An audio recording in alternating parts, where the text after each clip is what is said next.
United States is poised to implement a 104% tariff on goods imported from China at midnight.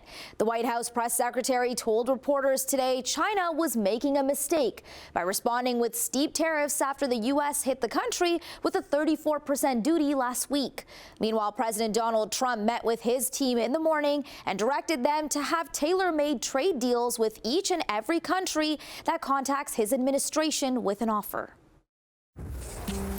Look, I just spoke to the president about this, and he believes that China wants to make a deal with the United States. He believes China has to make a deal with the United States. Caroline Leavitt confirmed the U.S. would impose a 104% levy on China after Beijing did not lift its retaliatory tariffs on U.S. goods in time for a noon deadline today set by President Donald Trump.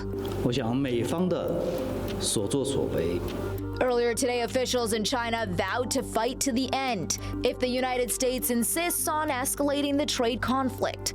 Trump's sweeping tariffs on dozens of countries, which are set to begin tomorrow, has raised fears of a recession. It will be a very sad and sorry legacy. It'll be of someone who didn't understand economics, who wouldn't listen, who was driven by pride over analysis, who by most accounts looks set to have inherited a very strong economy in a very calm world and have turned it upside down, and within a matter of literally months to put us on the cusp of a recession and possibly a global recession. It's a terrible record.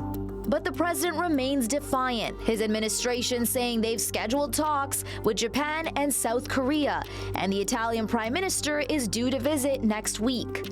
Meanwhile, Trump's top trade negotiator came under fire from American senators this afternoon.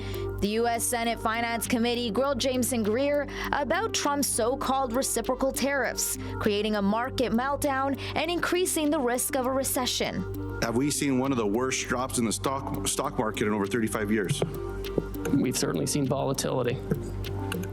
Have we seen one of the worst drops in the stock market in over 35 years? I think, and Senator Warner talked about this. We'll move this. on. If you don't want, well, I know everyone's concerned about Wall Street, and I'm just concerned about Main Street and getting these jobs back. Greer told senators most Canadian imports that comply with the Canada-U.S.-Mexico agreement are still not being impacted. But Canada was hit by auto, steel, and aluminum levies and faces the ongoing threat of economy-wide fentanyl-related tariffs. Greer said exemptions to the global taxes are not expected in the near term and maintained that they're getting results. Nearly 50 countries have approached me personally to discuss the president's new policy and explore how to achieve reciprocity, and they've spoken with many members of the administration. Several of these countries, such as Argentina, Vietnam, India, and Israel, have suggested that they will reduce their tariffs and non-tariff barriers in line with the president's policy.